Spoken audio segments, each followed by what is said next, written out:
Yeah, welcome to another awesome episode of the Texans Podcast. I'm your host, the BSD Bandit, along with a slightly grumpy but also happy because it's snowing Exile the Trades. Woo! That's right. Well, how you been, man? It's Wednesday. Oh, Jesus Christ. I'm thinking, I got Wednesday on my brain. Thursday. Don't do that to me because last week I woke up Tuesday morning and was convinced it was Sunday. Oh, my goodness. Throughout the day, like, I had to go and reaffirm to myself that I was not working on a Sunday. It's crazy. Literally, it's crazy because, like, we're indoors so much that we just really forget the days, the months. Eventually, it's going to be years. So right now it's just days and months. We just go either to Epoch or UTC right now and just call it good because it's not going to matter. That's it. I'm just gonna start Googling days. Today is what is day? What is Thursday? Yes. All right. But yeah, I'm happy that it's snowing because I like snow. I'm a big snow fan. I like winter. Yeah. Normally, like, where I live is too low, too close to sea level to get it. But we're getting, like, we are set up to get the most of the Pacific Northwest from, like, almost to the Canadian, actually past the Canadian border into BC down to about my hometown of Eugene, Oregon, all the way to the Cascades is set up to get two Arctic wind-driven snowstorms from today until Sunday. There you go, man. That's living right there. Yeah. That is living. Yep. Go for it. Build your snowman, make the snow angels, do it all. Yeah.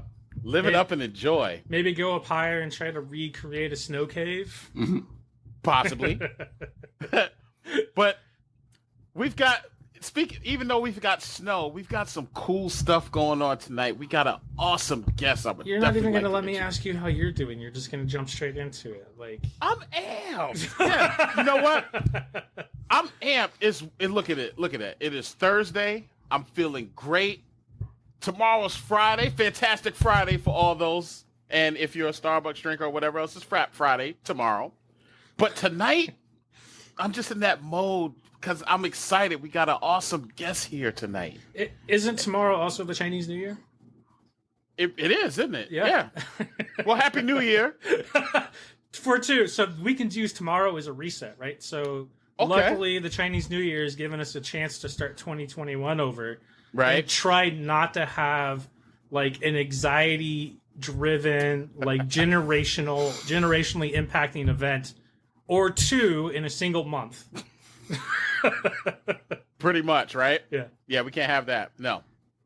So, without further ado, I've worked with this guy for a long time.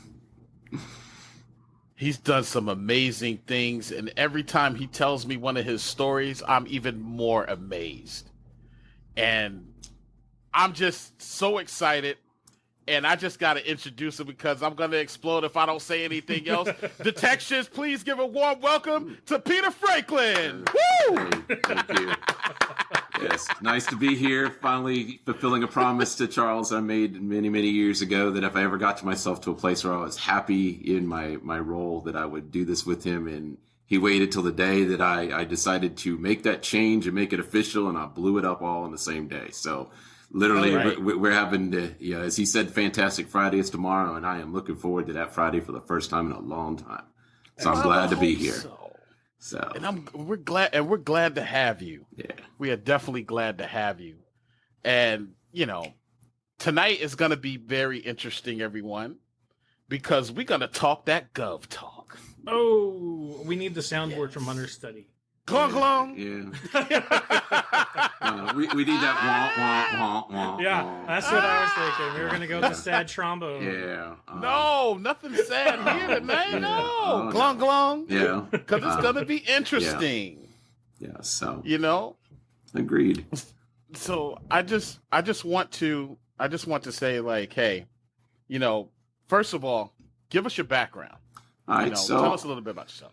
So, I mean, I've been in it for what I feel like is forever. I literally got my start when I was 18. Back when it was, there was no such thing as IT security or cybersecurity. It was InfoSec, and you either put it in the ground and put some cement over it with a guard on it. That was how you defended things back in the day. I've come up through the ranks in the space as technology changed. So I've been really lucky to literally be there as a new OS came out or a new security technique came out. I was on that cutting edge of that, and I had to learn it because there wasn't anybody in front of us for that. So I've literally spent almost 20 years of doing that. And then someone said, well, you should go out into the private sector and get out of the government space and tell them how to do it. And I said, well, why don't I come out and we can help them try to do it better. So I've spent the last 5 years trying to help them do it better. But it's still my bulk is the bandit will tell you I am the most anti-government guy when it comes to cybersecurity you will probably talk to. Oh my goodness. That's an oxymoron right there. They want to do a good job, but they don't, because they look at oh, this policy's in the way. Well, if you write that policy, how can the policy be in the way of doing something that you wrote, right? Oh, I need to spend money. Oh, well, that means I need to spend 10x. Well, what's wrong with buying it like we all buy it for our home stuff? Why do you have to go out and buy it and you spend so much more over it? And then at the end of the day, why are you doing it? Why are we all doing this, right? Are we doing this for the betterment, or are we just doing this because somebody told us we had to? And that's where some of me and Charles's best conversations come is, why do we have to?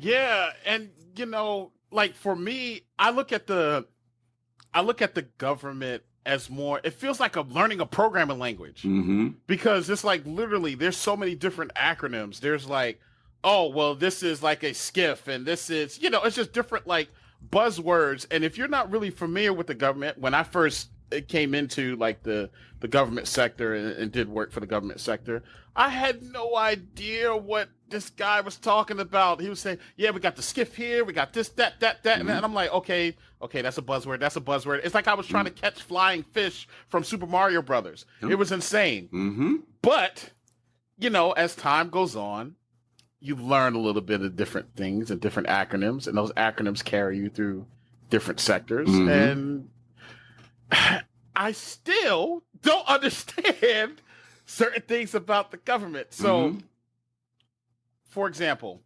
security. All right, let's get right to it. So, with security, right? So, where do you see right now? Where do you see like? I know my personal opinion is on like government security, but I want to know your take on what's wrong with security in the government today. The biggest problem is that they think they can get better than the bad guys. They feel that they're eventually going to be able to overtake what's going on. The only thing they're ever going to be able to do is to get on par. You're going to be able to meet them halfway, maybe a little left of center. But they are obsessed with, this is a winnable fight, and the problem with that is that the mindset of it's a winnable fight, you think that there's an end point. So when you reach a success mode, you stop, right? If I haven't been breached in 5 years, why am I still doing this? Let's back off. If I haven't had to change, the technology works. Why do I need that new fancy button? Why do I need that new widget? Why do I need to show it in 4K? Why do I need it red versus blue? The acronym, as you mentioned, why do I need a name for it? Why can't it just be the computer system that sits in there? Oh, it has to be a fancy name that spells a word. Why? You'd be amazed how much time the government wastes on naming a project for security before they start projects for security. And it's really a mindset of it's a winnable battle. Instead of hey, this is a marathon, we have to get to the finish, right? It's many, many, miles before you get to that point. Or you could think about it as life, right? The goal in life is to stay alive, right? So why would you want to reach a finish point and go, I'm done? Because then what do you do next? So that's what's wrong, or right. Some people think that's the right move. That's the other problem you have is you have a age gap inside the government space that is very distinct. On the outside, outside the gov space, you have all ages in it, from 7-year-olds in India programming to 90-year-olds who are passing the MCSE, right? So on the outside, you see that. In the government space, you're either 30-something or you're 50-something. There is no in between. There's no young. There's no, and everyone goes, well, when you said 30-something, well, there's 20s. they're not doing the jobs that matter. They're the ones that are literally having to clean up after the 30-somethings. The 50-somethings are the ones who are in charge, who think, oh, these 30-year-olds, they don't know what they're doing, so I need to put my thumb on them instead of letting them bring fresh, new ideas into the space. Yeah, or the younger people are those like on those 2-3 month internship cycles or bouncing around, like checking the different organizations, just being like, what's it like here? But even those people get all of the shit duties that the rest of the 30-year-olds and 50-year-olds don't want to do. Yeah. Right. And that's the scary part. I'm sorry, but to finish that thought, the scary thought is that, those 50-somethings, they're in retire in place mode. And it's not that there aren't good people. The one thing that I will tell you, that's why I said I'm the biggest government and a government supporter. There are some really good people in that space. But because of the fact they have to compensate for the overall lazy, as I call it, and I'll call it what it is, it's lazy. Yeah. Or the uninitiated. And that's on both ends of the spectrum. That's not just the 50-somethings. That's the 30-somethings. I came in here with a college degree. You gave me the highest rate. I'm never going to get another raise. I'm going to make the same thing for my entire government career. I hit my 1-year tenure. I'm going to coast. Yep. And that's it. and that's a perfect summation of it, because that's what it is. You're only worried for 1 year. Once you pass that probation period, all you have to do is meet 2, 3, maybe 4 milestones, and that's it. Yep. So you think about that in the time of security. How many times do we wake up in the morning and there's 5 different cyber attacks we could read about? How many times do you see that someone's been breached? Or as the Solarwinds thing, it was in place 2 years before anybody even noticed it. And then when they noticed it, they tried to act like it had happened just last September. It happened in 2019. They knew it happened. Right. They just didn't have signatures. But everyone said, it's just probing. That's what literally the government agencies that were being affected by this just said, someone's just peeking. We see that all the time. If you'd had a fresh take on that, a younger set of eyes or a different approach, maybe using a open source look versus a vendor approach or off the shelf approach, you might have found it. And the companies that did find it were the ones that were doing that. They were focusing on OSINT and the others. Hey, these are something's not right. Why don't we look at it? Right.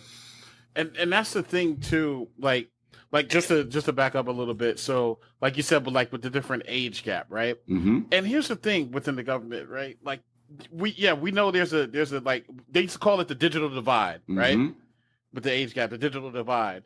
And the scary part about that, like you said earlier, is more so like, okay, the 50-somethings, say they retire or they die, right? Mm-hmm. All that knowledge is going with them, because a lot of times the 50-somethings don't want to pass any knowledge on to the 30-somethings within the government, I'm not saying everyone, but there's a lot of, I've seen that, and I'm pretty sure you've seen that, where they want to hoard the information for job security, but they don't want to pass on the knowledge to the younger folks within that government sector. Wouldn't that be something that could just help solve that problem with the digital divide?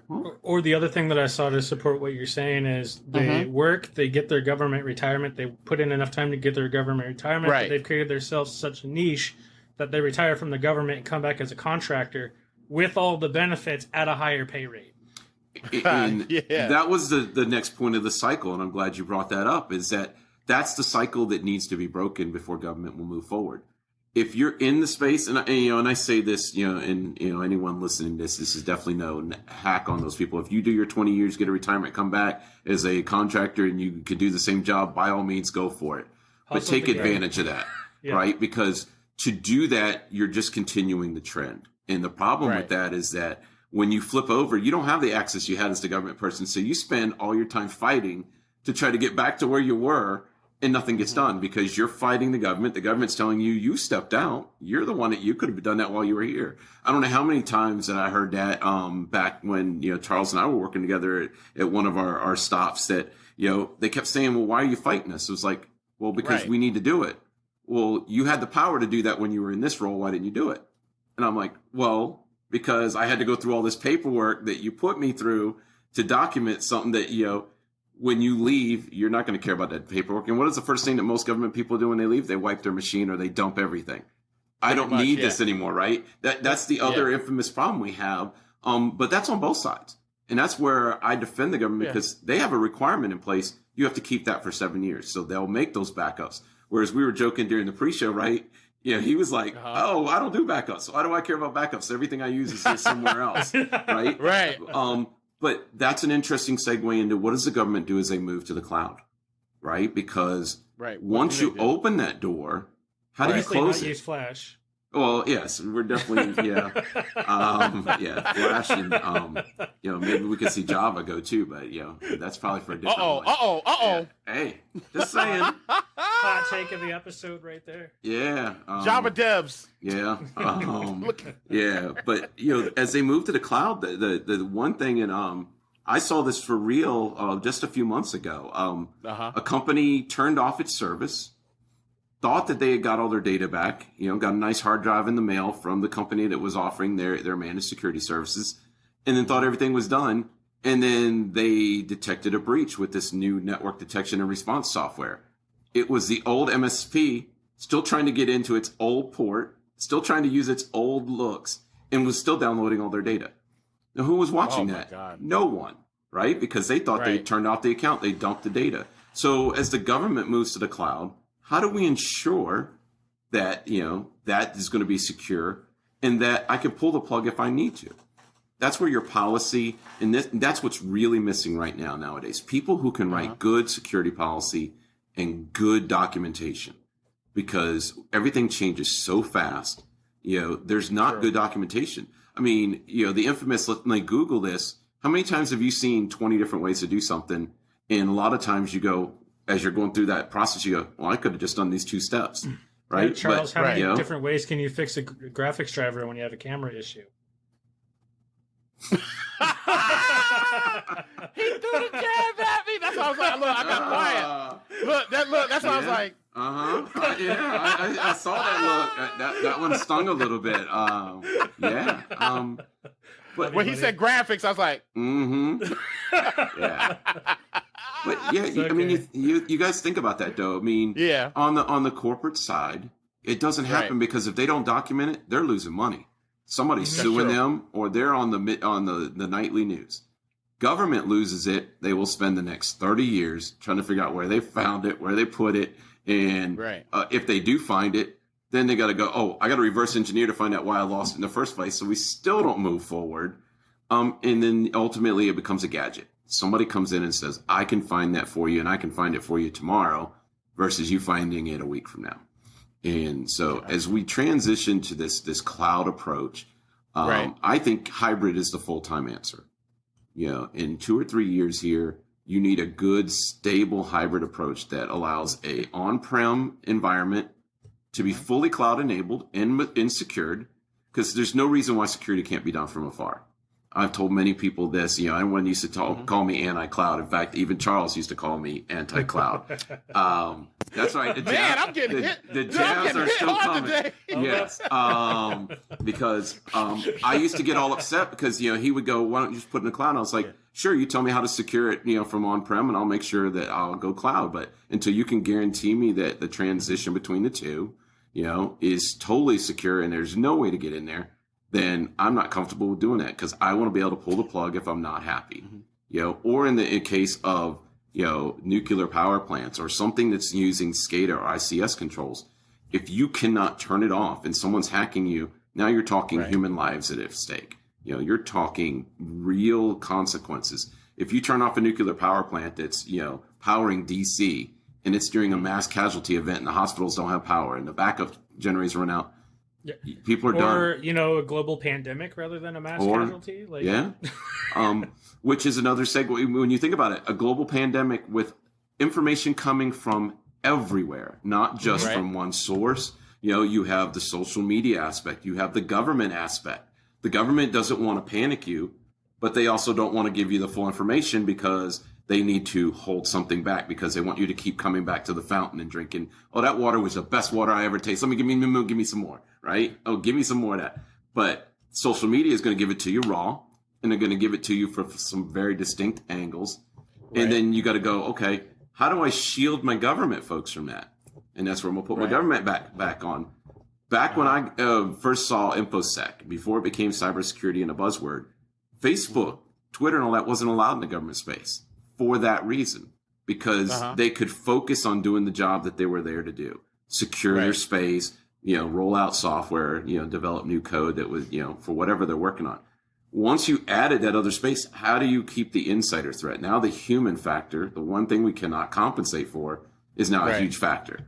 And that's the hardest thing. And that's why I said we'll never get better than the bad guys, because the bad guys are just as human as we are, unless Skynet comes around. Now, if Skynet comes around, we're all a whole different story, because obviously AI is, going to be there. But we all know AI is only programmed by humans right now, right? It's thousands and thousands of responses built on a response of a human. And we just make it run faster and we call it AI, right? Pretty much. Yep. But here's the thing too, right? So that's interesting that you say that. So within like AI, right? And me and you, we've had this conversation offline a lot of times. And like with AI, matter of fact, even before that, like when you said the Twitter and like Facebook space, right? Mm-hmm. But here's the thing. What changed to make the government allow like those type of platforms into the government space? Because the reason I say that is because remember before, like if you worked as a contractor within the government space, you had rules and they didn't change it for anyone. Mm-hmm. Like it just stuck with like, okay, these are the only programs that we're going to allow. This is what you're going to need, especially in the DoD space. You can't even change an IP address without paperwork. Yeah. So what changed? I'm just curious, what changed to where it's like, hey, now you can have Twitter on the network. You can have Facebook. You can have, I'm pretty sure, Instagram, and maybe possibly even Twitch. I'm pretty sure Twitch is in the network. What changed? What do you think changed? The expertise disappeared. Literally the people who know how to do this. And the government cannot attract most of us. Most of the people listening to this episode are going to say the same thing. I'm not going to go work for the government. I make 3-5 times what I would make for the government. So the reason why the government lightened its restrictions was to attract you with other things. You know what? I know that you're into that. You've got to be attached. I'll let you have that as long as you come do the work for me. Take less money, but I'm going to make you comfortable. Well, what happens when you get comfortable? You don't pay attention, right? So now this person who on the outside would write really good code comes in because he's been given everything he's asked for. He's going to write okay code. He might even write adequate code. He's not even going to go good code. He's just going to go adequate code. Well, then the first thing happens is that code gets out.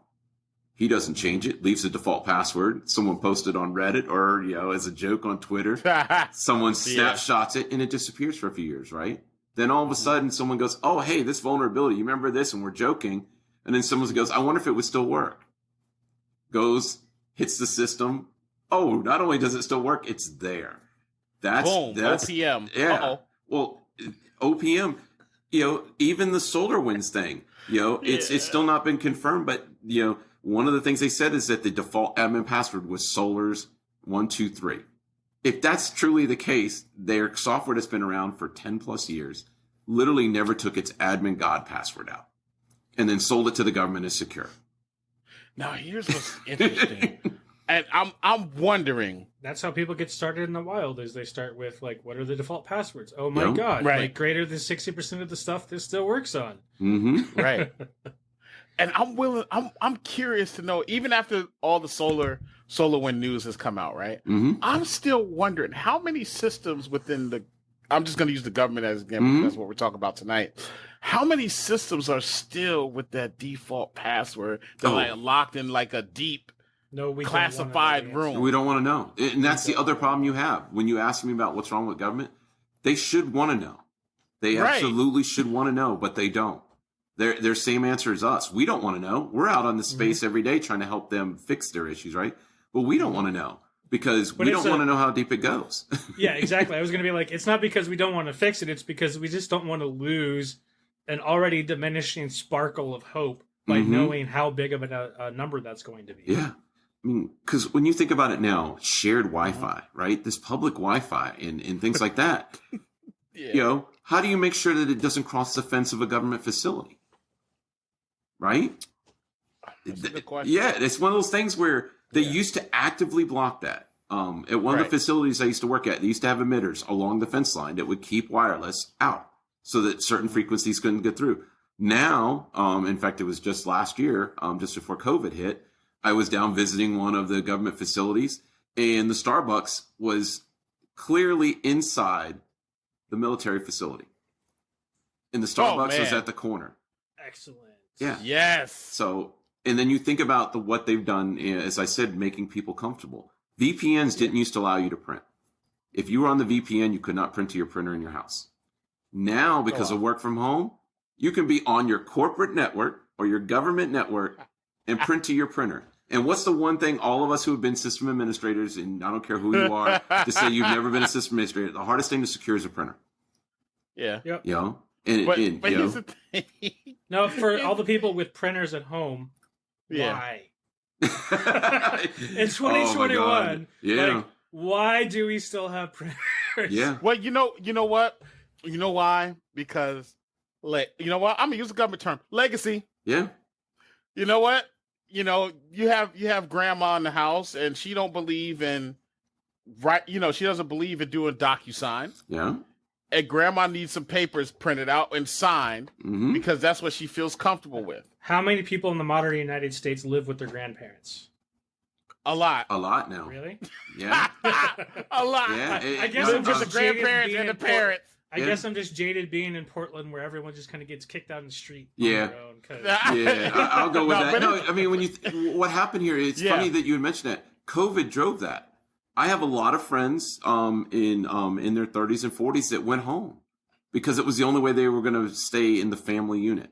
So they went home. So what was not becoming the norm, right? It was people were getting out and doing it. All of a sudden, COVID reversed that because the only way you could be there was you had to be family in that house. So people, in their younger, 30, 40s, they just abandoned all the material stuff they had gained so they could have family.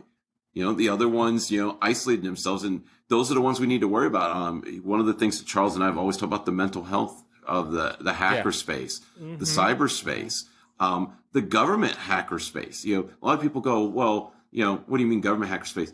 There are people that sit in dark rooms 12 to 18 hours a day that have to battle on the dark web. They don't get to see anything other than a secure room for 12 to 18 hours a day.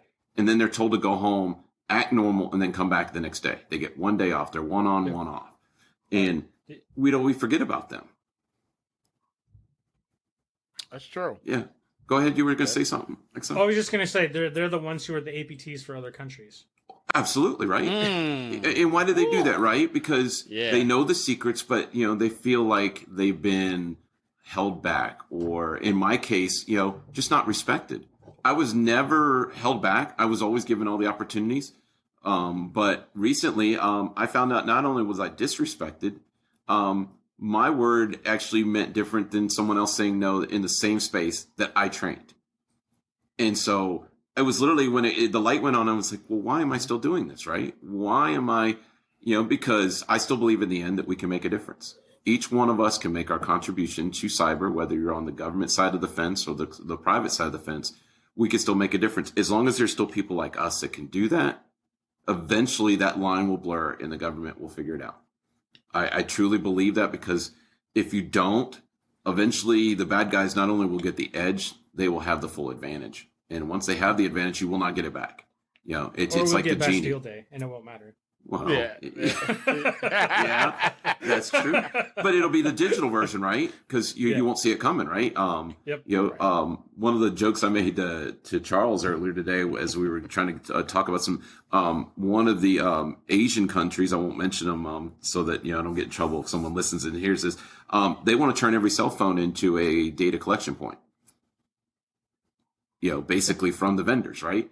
But then I thought about it, and I was like, you know what? I'm actually okay with that, because you know what? I gave it away already, either through a Google search or OPM breach, or honestly, if you want to use my phone for that, I don't do anything on my phone that I would be that worried about.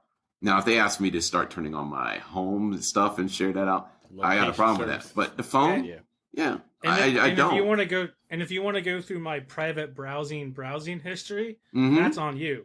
Oh yeah. Yeah. Yeah. Go right ahead. Especially with what I do on my phone sometimes, because sometimes I'm like, like, why do I search that? I wouldn't search that on my computer. Why do I search that on my phone, right? Yeah. And God forbid what, Google or Siri's heard and decides that's what she wants to search. There's some corners of Reddit you find yourself into, and like, if you want to follow me down that hole, have at it. Bless you. Yeah, absolutely. Oh yeah. You're gonna need it, trust me. Yeah, definitely. But yeah, it's just it's an interesting time. And this was one of the reasons why I was glad to get a chance to talk to you guys tonight. Was is that we're at a precipice that I haven't seen in my 32 years. I thought that what used to be the 10-year cycle, we would get unsecure and we would come back. Then we would get unsecure again and we would come back.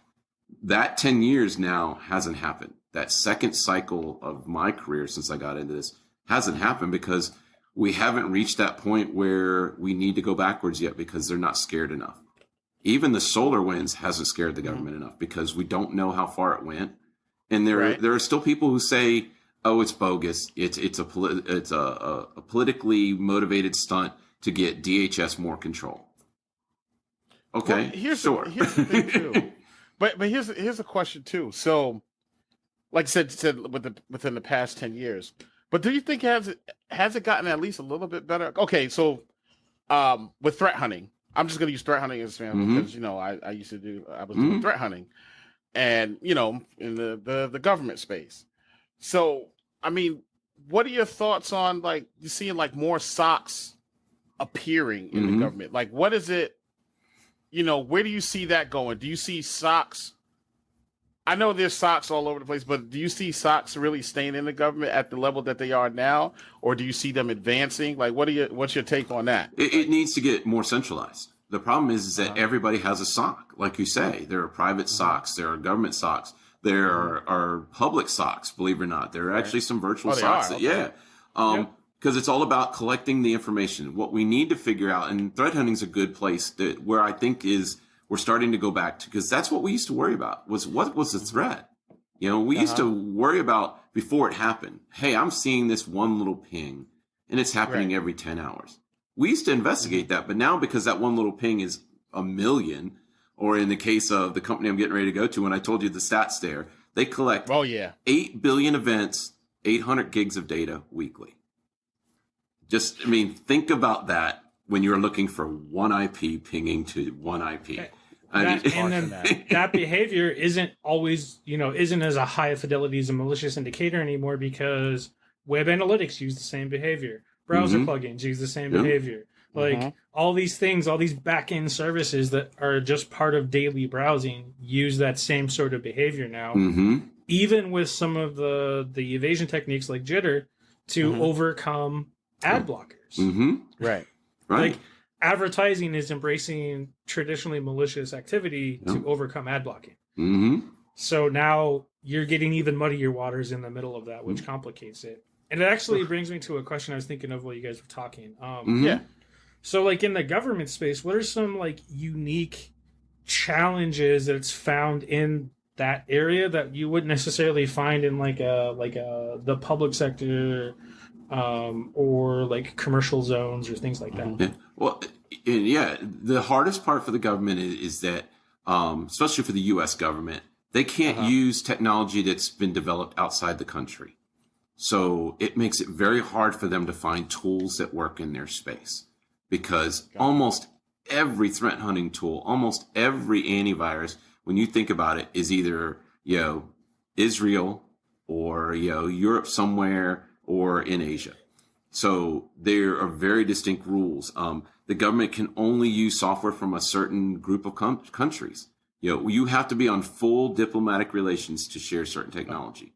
But even with that said, and this is one of the things that I learned over my career, there are two versions of Dell. There's Dell for the rest of the world, and there's Dell for the United States. A laptop from Dell, or even HP at the time, designed for the United States cannot be exported. Even though you can get the same style laptop with a different, maybe a wireless card, or, back then it was your hard drives were the things. There were things that would make it so. Think about that when the government's trying to secure itself. There are awesome tools out there, but because it was made in, let's say France in this case, can't use it. Let's say that, the product's really awesome and the headquarters is here, but the developer is from India. Can't use it, because of the fact that they have to worry about the threat. Whereas in the public sector, as long as the software works and you don't, end up in a breach or on the news, they're going to use every tool they can afford, because it's about the return on investment. And that's the other thing is, the government doesn't care about money. And I hate that part of it, but that's also what makes them more efficient, because they don't care about the return on investment. They just care about not being breached. They don't care about, oh, hey, I spent 10x on this. Hey, I'm not on the front page. I'm not, and I actually have some government friends that laughed at SolarWinds. They were like, you know what? It couldn't have happened to, a better person, because in their mind, some of these companies need to be knocked down a notch because they have gotten such an install base that they don't ever question it. So software doesn't go through its normal cycles. Usually every 18 months, you want to start evaluating, is there something new? And then by 3 years, you want to have implemented that new solution. How many times, Charles, have you seen that in your experience when you were there? Well, it takes about 3 years for a government project to get spun up and start. Yeah. So you see my problem already, right? With just the scenario I gave you is that because the industry standard is 18 months to 3 years for something new. Right. The government can't even start looking at something new for 3, maybe 6 years, because first of all, you got the legacy. Like Charles said, legacy. Ooh. Legacy is their hardest problem because, all right, how do I bring legacy? Well, their version of legacy and my version of legacy. Legacy for me is I've got, the current laptop I'm talking to you guys on, and the other laptop over there is 2 years old. But in the government, it's the laptop that they just got new, and the other one's 10 years, in some cases, 25 years old. There's servers that have been, frozen so that the hard drive doesn't die because it's the only source of anything, and it's a 286, right? I know where places have Indigo, servers still running, and they're pumping liquid cooling in them to make sure they don't die, and they have to use 3D printing to remake the fans and stuff. That's the problem, is that because of the requirements and restrictions of what the government can use inside the space, it makes it very hard for them to do an efficient security role. Well, and the question, and just back up a little bit, when you were talking about like certain software that you can't use, right? Mm-hmm. Because it's outside of the country and everything else. Couldn't the government pay, and I know this may sound far-fetched, but since money is not an issue, how come the government ever really thought about, I don't know if they ever thought about it or not, but how come they didn't just pay a set of developers to develop tools in-house for them?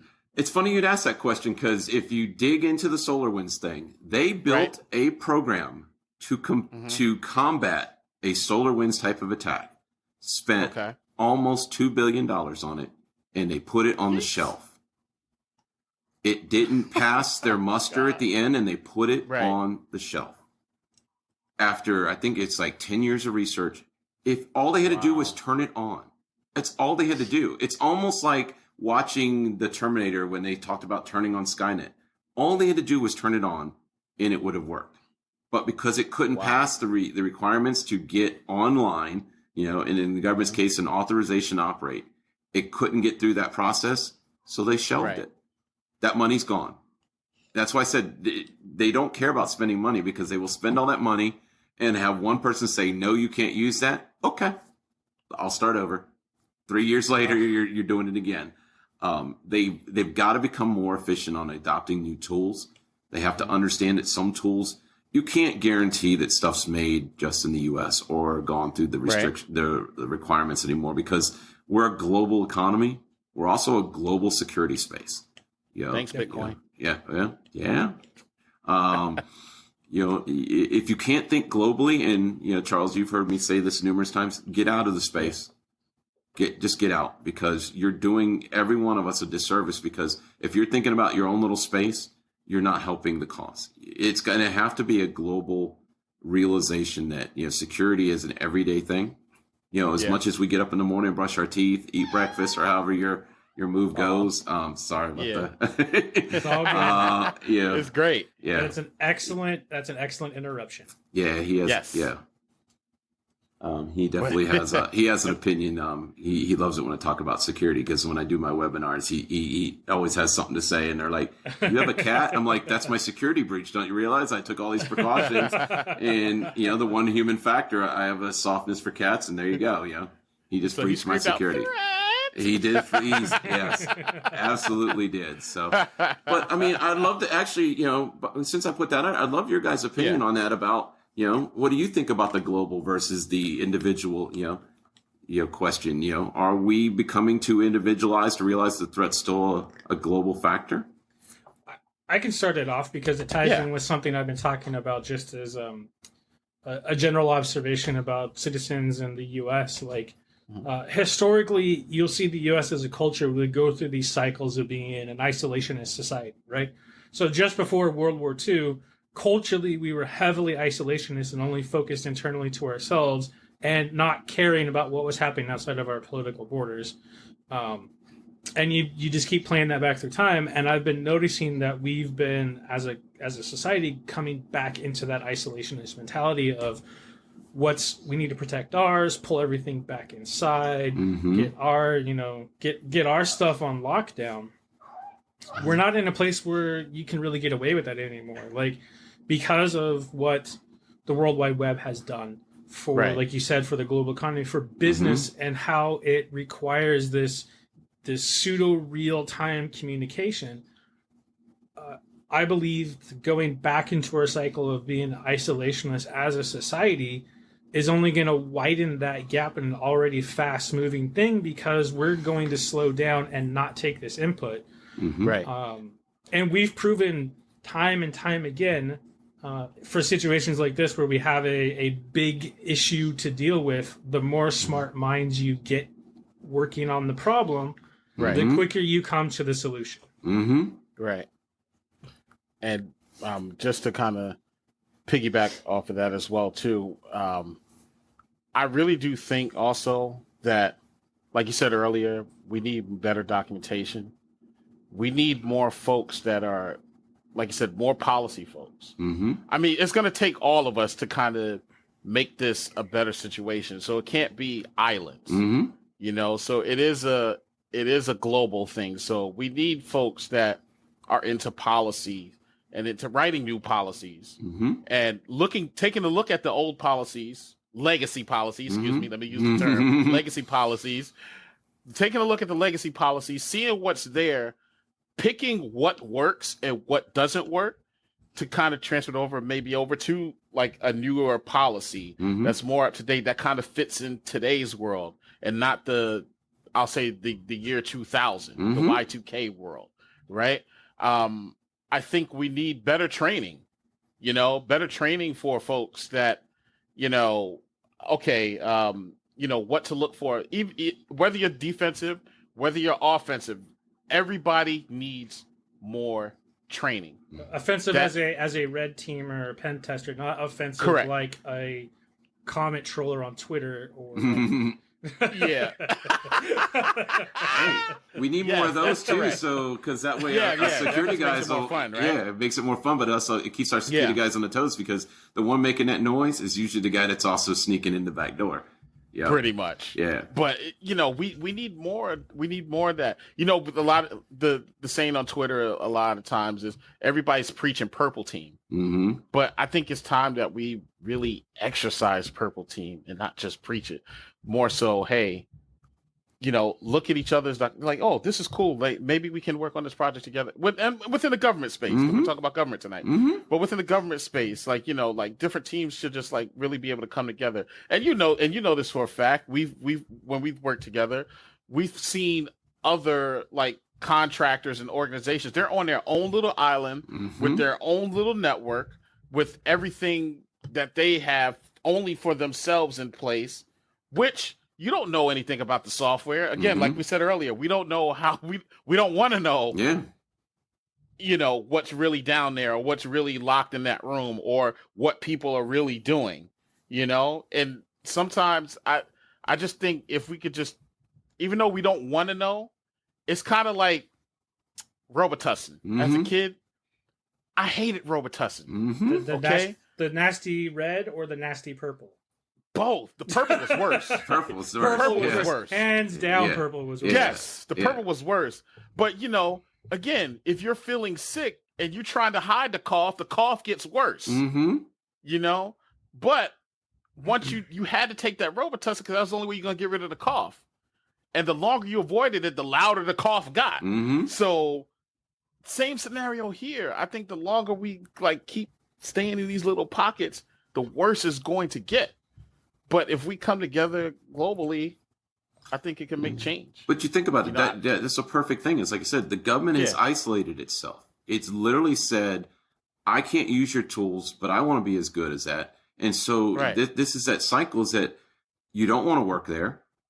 So, in my former jobs when I was building those teams, I can't get people to come in and help.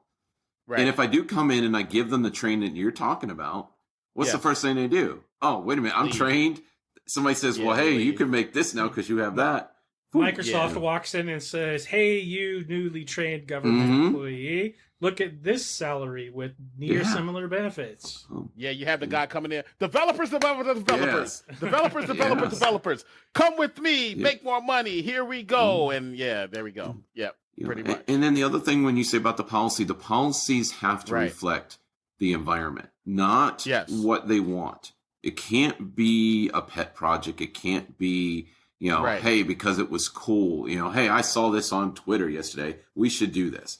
I can't tell you how many times government projects get started because a CISO saw something on Twitter or saw something on Instagram, which is even funnier. How many security things are on Instagram now? How is that? TikTok?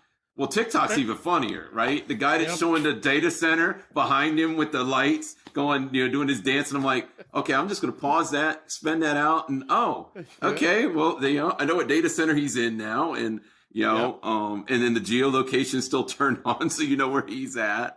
People dancing in their badges. Oh, God. Oh, the badges thing is hilarious. Or the people with the COVID vaccine. The government people that put them in their badge, right? They have their badge on the front and it's RF shielded. I've been vaccinated. And then they flipped it over and they go, oh, I've been vaccinated. Of course, when you're walking around with a government badge, because most people have the same, hanger on their neck, it bounces around backwards, right? So you're walking around now with all your information hanging out. And then all I have to do is flip that over. Oh, okay. There's your CAC. Let me take your CAC with your COVID vaccine card because you dropped it in the parking lot. Beautiful.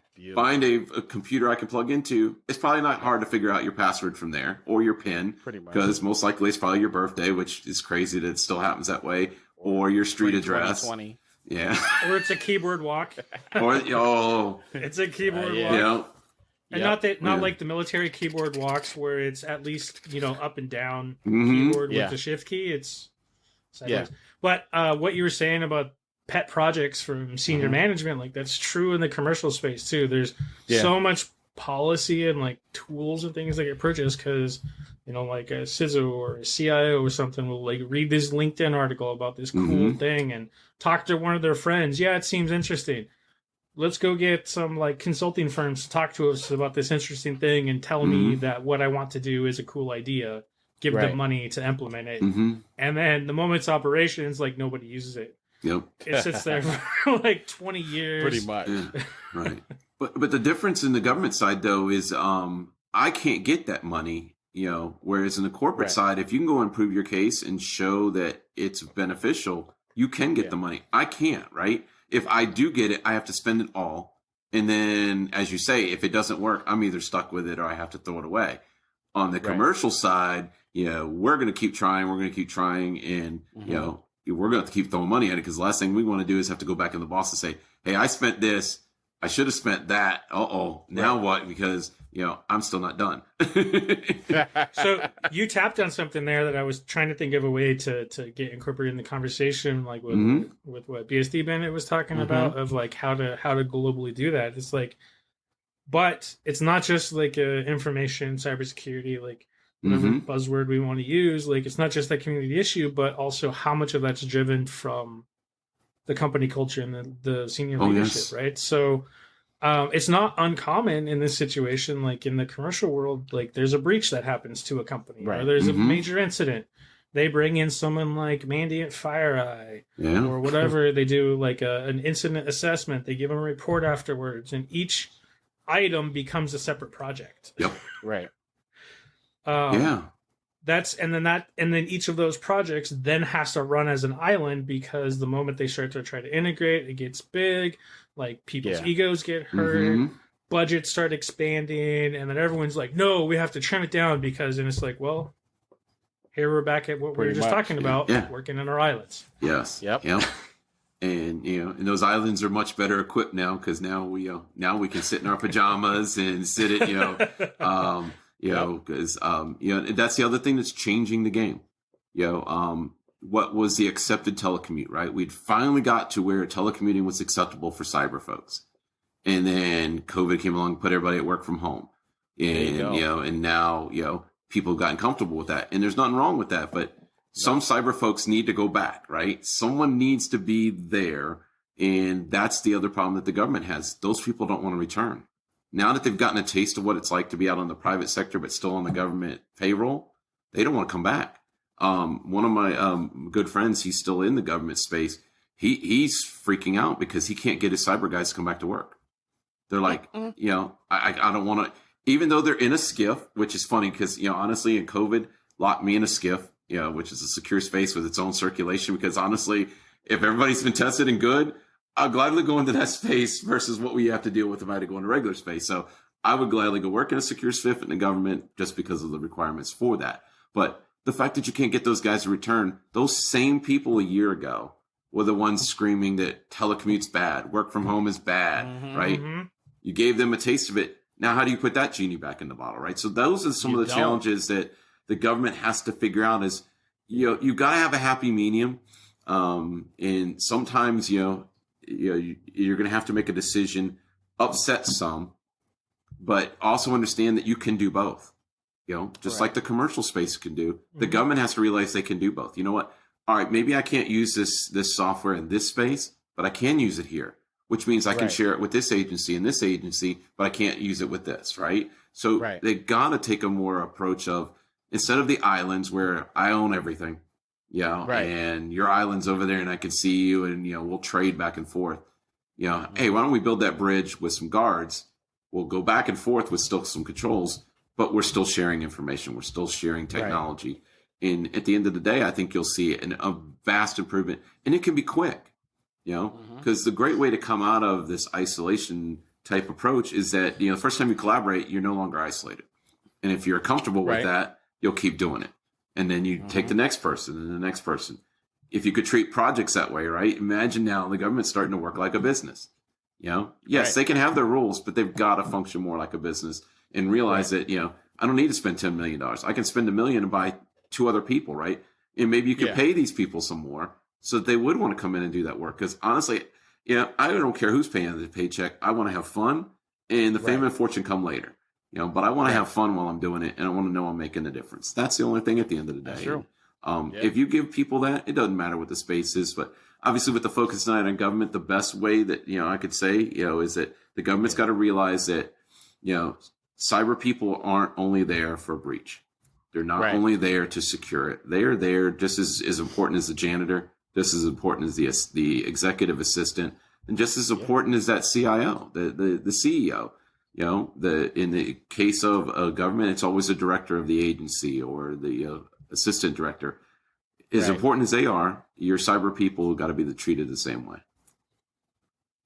Well, you said it all right there, my friend. And on that note, I mean, we've touched on everything, all sides of government security, its future, its past, its present. And now, speaking of present, I'm going to turn it over to Exile to take us home presently. Yes. Awesome. Thanks for coming on, Peter. It was great. I actually have more questions. I hope we can continue talking because this has been excellent. You definitely shared some really good information. I hope our listeners have had a chance to get their noodle going, or as XKCD calls it, nerd sniping us. Getting our brain spinning up on a topic. So awesome, and appreciate your time. Yeah. No, I'm around. Yeah. Yeah. Didn't mean to interrupt you. I'm around. Yeah. I definitely Where enjoy can we this. find you? Yeah. It's Sex Cyclist on Twitter. Ow! I'm an avid cyclist. Follow me there. I try to share things, but I also just share simple things to give you the break. I preach the disconnect, which maybe for a future topic, Yes. if we want, we could talk about the disconnect. Yes. Because it's very important for your audience and for us, the three of us here, hopefully after we're done with this, we're just going to go take a break, put the technology down for 30 seconds, maybe at least.